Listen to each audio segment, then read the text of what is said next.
बृहन्मुंबई महानगरपालिका तुमच्यासाठी घेऊन आली आहे ऑनलाईन एज्युकेशन सन 2020-2021 साठी.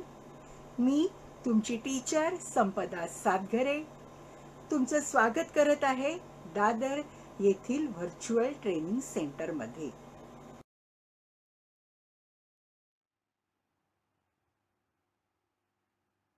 Standard 4 subject maths,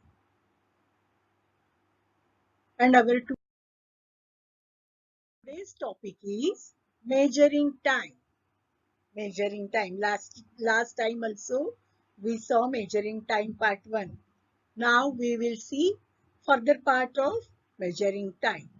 Okay. बघा मागच्या वेळी आपण काय काय पाहिलं होतं बघा. 8:15 वाजले, 8:30 वाजले, 8:45 वाजले. हो की नाही? 8:15, 8:30, 8:45, राईट? या सगळ्या गोष्टी आपण पाहिल्या होत्या.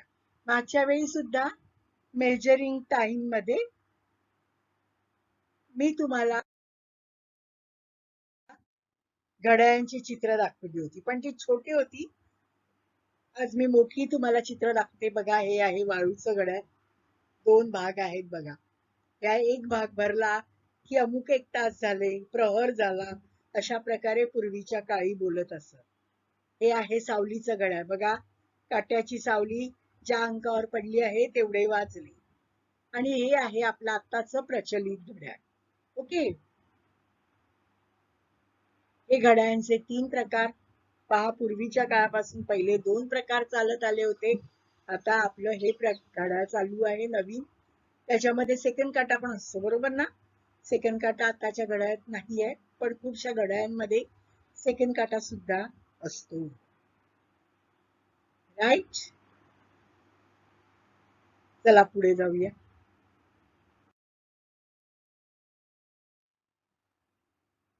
बघा, फिल इन द ब्लँक्स, रिकाम्या जागा भरा. 3:15. क्वार्टर म्हणजे पाव, पास्ट म्हणजे नंतर, आणि 3 नंतर पाव, 3 नंतर पाव तास म्हणजे 15 मिनिट. 5:03, 3 वाजून 15 मिनिटं झाली आहे. ओके. आता 5:15 मीन्स 15 मिनिट्स पास्ट 5. 5 वाजून 15 मिनिटे झाली आहे. ज्याला आपण मराठीत 5:15 म्हणतो ते वाजलेले आहे. 5:15 म्हणजे 5:15. पहिल्या घड्याळातलं पहिलं जे दिलेलं आहे 3:15 म्हणजे 3:15. 3:15 वाजले म्हणजे 15 मिनिट्स पास्ट 3. 3 वाजून 15 मिनिटे झालेली आहे. आणि 5:15 म्हणजे 5:15 म्हणजे 5 वाजून 15 मिनिटे झालेली आहे. ओके. आता या दोन्ही मध्ये पास्ट पास्ट हा शब्द वापरला. आता बघा, एक नवीन शब्द वापरला आहे, 1/4. पास्ट वापरलेला नाही. काय म्हटलंय? 9:45. 10ला पाव तास बाकी. पाव तास बाकी 10ला. 1/4. अजून 10 वाजले नाहीयेत.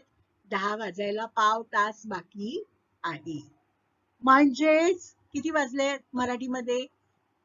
10 वाजायला पाव तास बाकी म्हणजे मराठीमध्ये 9:45 वाजले. ओके. 9:45 वाजले म्हणजे 10 वाजायला पाव तास बाकी आहे. पाव तास म्हणजे 15 मिनिटं बाकी आहे. ओके. म्हणजेच 10 वाजलेले नाहीत, म्हणजेच किती वाजले? 9 वाजले. सॉरी, 9 वाजलेले आहेत.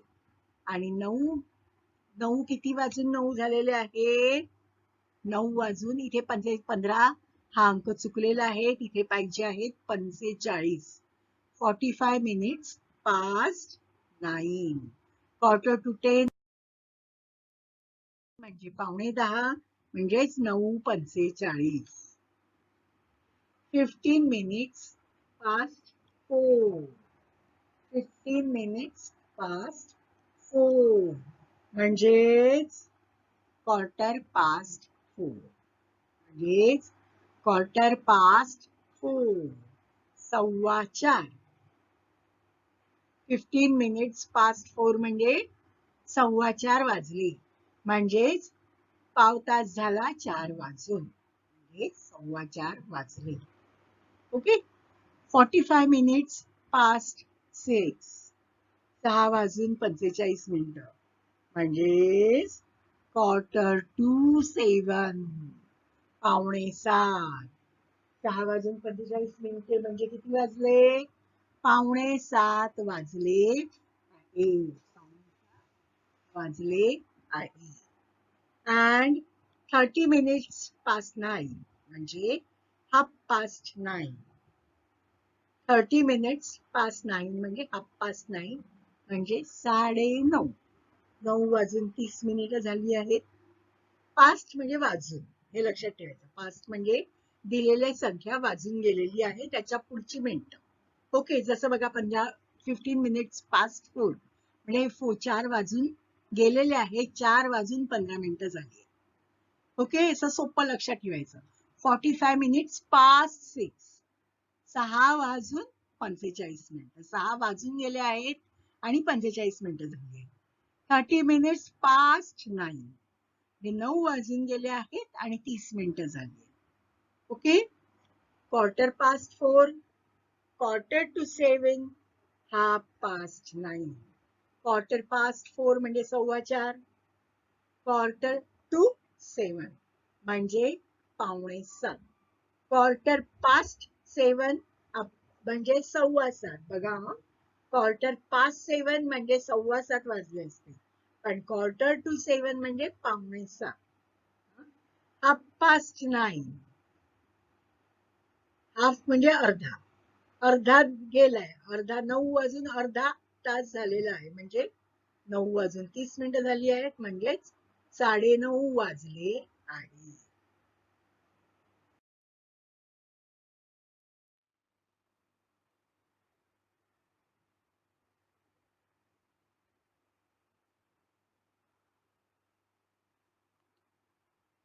आता बघा, वेळ कशी वाढत वाढत जाते बघा. 60 seconds 1 minute.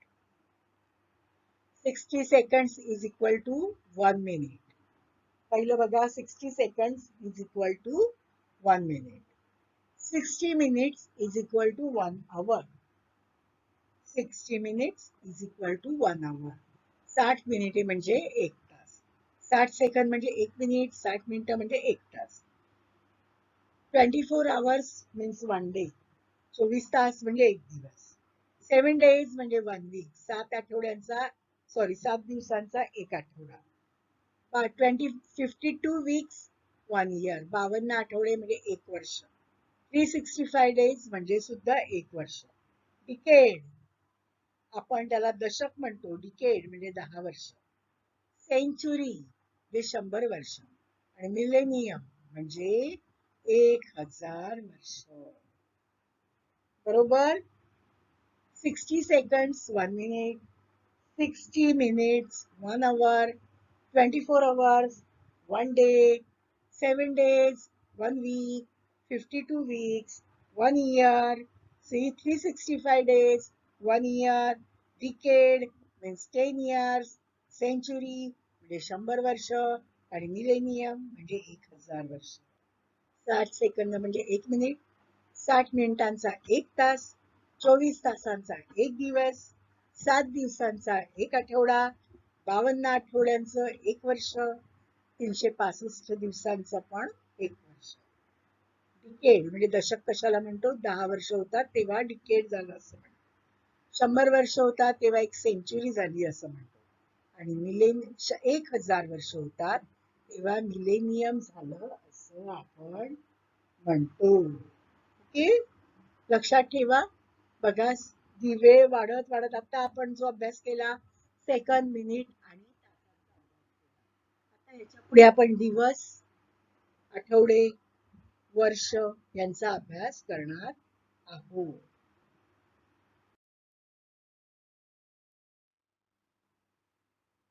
रिव्हिजन. कॅलेंडरची रिव्हिजन करायची. बघा, Study this page of a calendar and answer the question.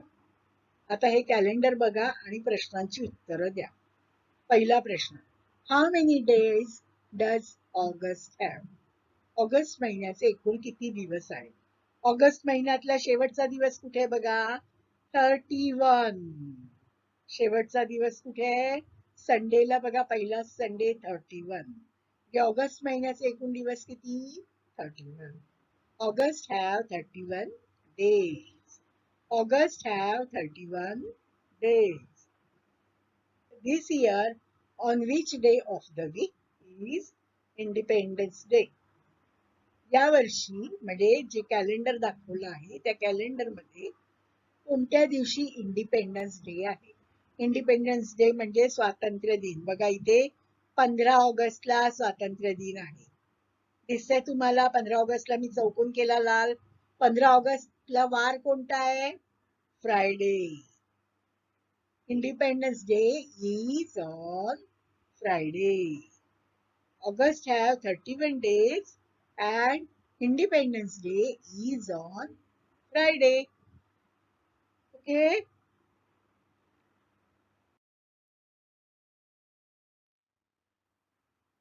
The calendar revision.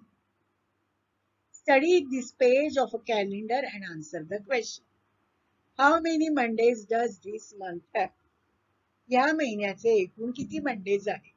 आता मंडे बघा, त्याला मी पिवळ्या रंगाचा सर्कल केलेलं आहे. दिसलं? आता बघा मंडे त्याच लाईनीत बघा मंडे आता आले. ओके, बघा एक मंडे, दुसरा मंडे, तिसरा मंडे आणि चौथा मंडे. मग किती आहेत या महिन्यामध्ये Mondays? There are 4 Mondays in this month. There are 4 Mondays in this month. Okay. Which dates fall on Thursdays? Which dates fall on Thursdays? थर्सडेला कोणकोणत्या तारखा येतात? बघा थर्सडेला गोल केला, येलो गोल. ओके, बघा त्याच ओळीत बघा 7, 14, 21 आणि 28. या 4 तारखांना कोणता वार येतो? थर्सडे येतो. 7, 14, 21 and 28 dates fall on Thursdays. How many Mondays does this month have? There are 4 Mondays in this month. Which dates fall on Thursday? 7, 14, 21, 28 dates fall on Thursdays.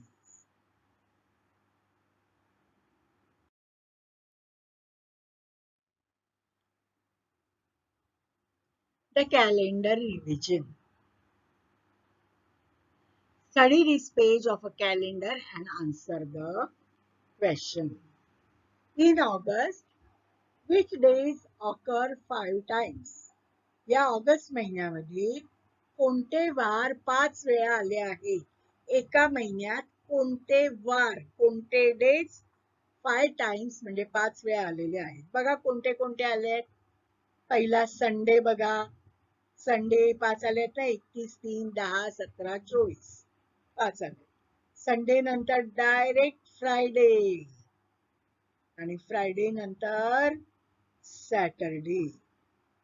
बघा संडे 5 वेळा आलाय, फ्रायडे 1, 8, 15, 22, 29 5 वेळा आलाय आणि सॅटरडे 2, 9, 16, 23, 30 5 वेळा आलेला आहे. In August, Sunday, Friday and Saturday occur 5 times. How many days pass before the same day of the week is repeated? एक वार पुन्हा येण्यासाठी किती दिवस लागतात? After 7 days, the same day is repeated.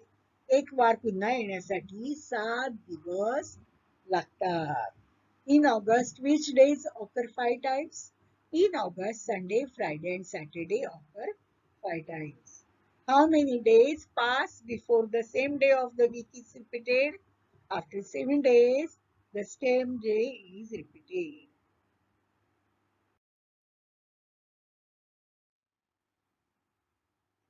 Measuring a period of time. Surekha went to her uncle's village in May. She went swimming every day from 9 to the 25th of May. How many days did Surekha go swimming? बघा ती गावाला गेली आणि गावाला जाऊन स्विमिंगला गेली. आपण सुरेखाच्या विलेजचं चित्र घेतलेलं आहे. Okay, to find it out, let us count the days from the 9th to the 25th. 9, 10, 11, 12, 13, 14, 15. Sorry असं नाही आपण मोजायचंय. 9 म्हणजे 1, 2, 3, 4, 5, 6, 7, 8, 9, 10, 11, 12, 13, 14, 15, 16, 17. Surekha went swimming for 17 days.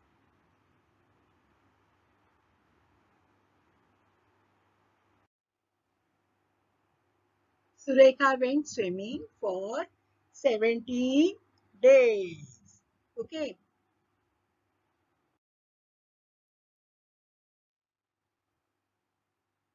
Measuring a period of time. John's school vacation started on the 5th of May and school started again on 12th of June. How many days vacation did John have? बघा, जॉनच्या स्कूलला किती vacation होतं ते आपल्याला आता काढायचं आहे. The vacation started on the 5th of May. May has 31 days. After the 4th May, बघा कारण 5 पासून आपल्याला सुट्टी पकडायची. म्हणजे 4 धरायचा आपण शेवटचा दिवस शाळेचा, बरोबर. मग after the 4th of May up to the 31st म्हणजे 4 मे नंतर 31 तारखेपर्यंत there are 31 minus 4 is equal to 27 days. 27 दिवस आहे. आणि स्कूल स्टार्ट झालं 12 तारखेला. म्हणजे vacation continued from the 1st of June to 11th of June. म्हणजे ते जूनचे 11 दिवस. The period of the vacation was of 27 plus 11 is equal to 31 days. परत एकदा बघा, the vacation started on the 5th of May. 5 मेला सुट्टी सुरू झाली. म्हणजे 4 मे पर्यंत शाळा होती, बरोबर. मे महिन्याचे दिवस आहेत 31. मग 4 मे पासून 31 पर्यंतचे दिवस कसे काढले आपण? 31 मधून 4 वजा केले म्हणजे आले 27 दिवस, बरोबर. मे महिन्याचे 27 दिवस. आता जून मध्ये पण थोडे दिवस सुट्टी आहे. किती आहे सुट्टी? 12 तारखेपर्यंत. 12 तारखेला शाळेत जायचंय, याचा अर्थ आपल्याला 11 तारखेपर्यंत सुट्टी आहे. म्हणजे जून महिन्याचे 1 जून ते 11 जून असे 11 दिवस. मग मे महिन्याचे 27 दिवस आणि जून महिन्याचे 11 दिवस, त्या दोघांची बेरीज केली, झाली 38 डेज. आणि म्हणून जॉनला च्या शाळेला 38 दिवस सुट्टी आहे. The period of the vacation was of 27 plus 11 is equal to 38 days.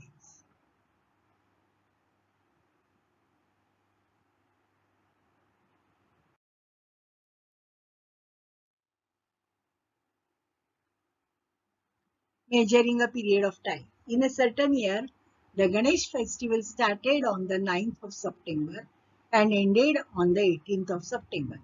For how many days was the festival celebrated? Ganeshotsav.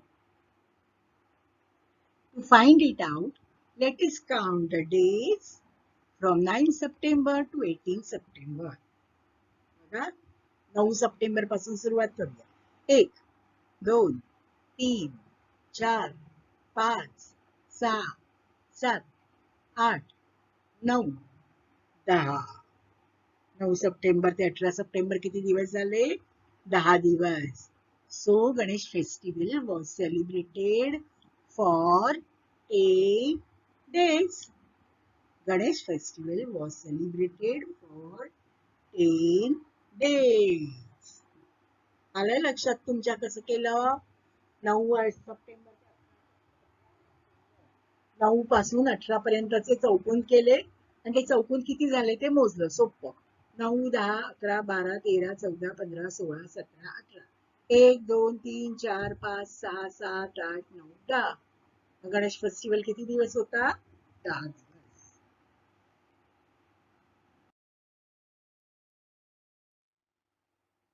Measuring a period of time. Seema reached her hometown for Deepavali on the 12th of November and stayed there till the 1st of December. How many days did she spend there?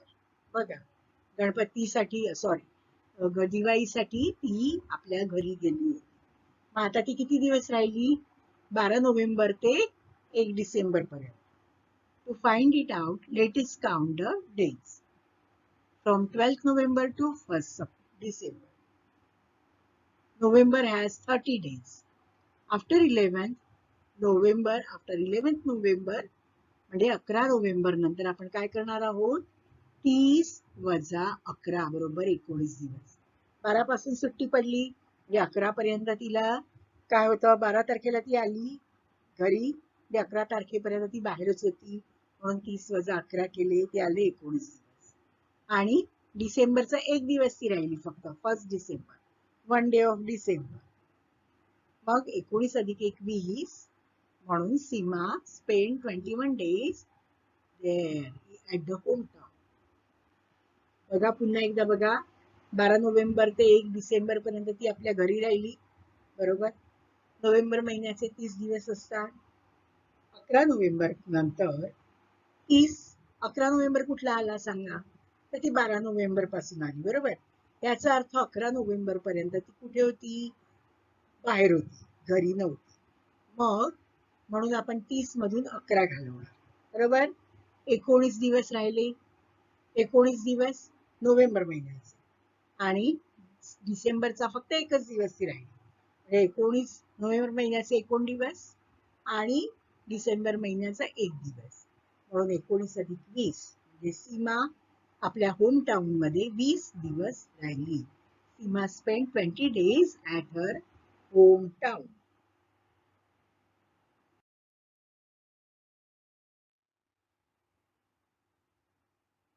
The leap year. आता leap year संबंधी आपण काही माहिती घेणार आहोत. बघा, yellow T shirt वाला आहे सुहास आणि ग्रीन टी शर्ट वाला आहे राजेश. सुहास आणि राजेश काय बोलतात बघा तुम्ही. Rajesh, we both have birthdays this month. या महिन्यामध्ये आपल्या दोघांचेही बर्थडे आहे. राजेश म्हणतो, yes, but my birthday comes only once every 4 years. माझा बर्थडे दरवर्षी येत नाही, तर 4 वर्षातून फक्त एकदाच येतो. My birthday comes only once every 4 years. माझा बर्थडे 4 वर्षातून फक्त एकदाच येतो. हे ऐकून सुहास म्हणतो, हाऊ इज इट पॉसिबल? कसं शक्य आहे? 4 वर्षातून तुझा एकदाच बर्थडे येतो. How is it possible? कसं शक्य आहे? राजेश म्हणतो, माय बर्थडे इज ऑन 29 फेब्रुवारी. माझा बर्थडे 29 फेब्रुवारीला येतो. अँड दिस डेट, आणि 29 फेब्रुवारी हा दिवस, comes only once every 4 years. फक्त 4 वर्षांनी, दर 4 वर्षांनी फक्त एकदाच 29 फेब्रुवारी येतो. प्रत्येक वर्षी 29 फेब्रुवारी येत नाही. कधी येतो? 4 वर्षानंतर एकदाच फेब्रुवारी महिन्याचा शेवटचा एक दिवस वाढतो, म्हणजे 29 फेब्रुवारी होतो, आणि तोच माझा वाढदिवस आहे. म्हणजेच माझा वाढदिवस 4 वर्षातून फक्त एकदाच येतो.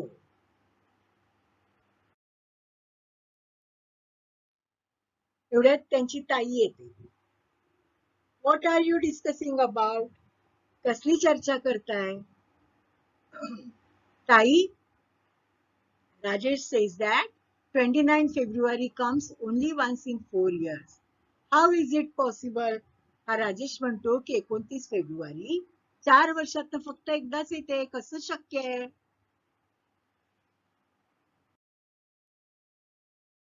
आई काय म्हणते बघा. ही इज राईट, त्याचं बरोबर आहे. If the number denoting a year is divisible by 4, then that year has 29 days. In February, that year is called a leap year. बरोबर बोलतोय तो. बघा, जर का जे वर्ष असतं त्या वर्षाला जर 4 ने भाग जात असेल, म्हणजे उदाहरण समजा आपलं 2020, 2020 ला 4 ने पूर्ण भाग जातो. 4 पंचा 20, 4 शून्य शून्य आणि पुन्हा 4 पंचा 20, म्हणजे पूर्ण 5 ने 4 ने भाग जातो. म्हणजेच हे लीप इयर होतं. म्हणून या वर्षी फेब्रुवारीमध्ये 29 दिवस होते. आणि ज्या वर्षी फेब्रुवारीचे 29 दिवस असतात त्या वर्षाला लीप इयर असं म्हणतात.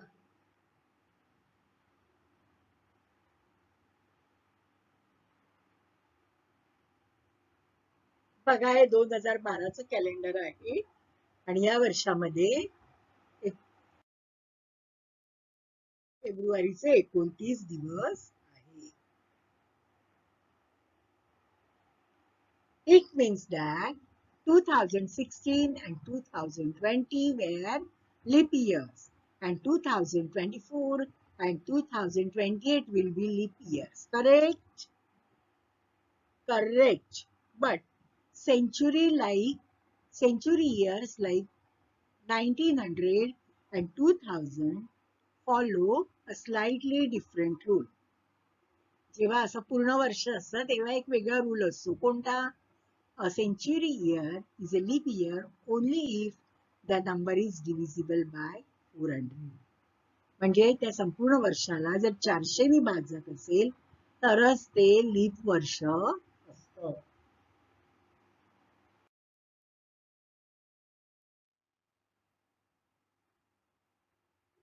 That means 2000 was a leap year. And 2100 cannot be leap year, right?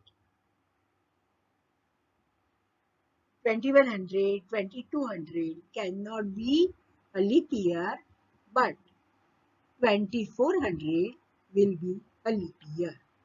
2100, 2200 cannot be a leap year, but 2400 will be a leap year.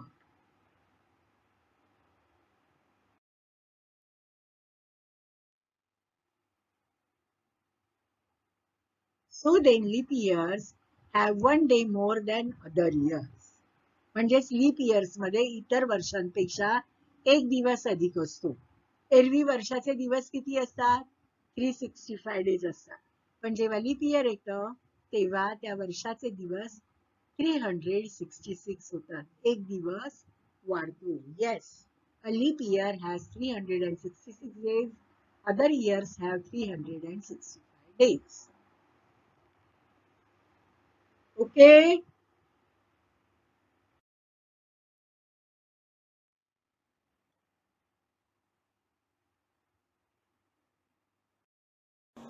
Bye bye, children. Take care. Be safe. Have a nice day.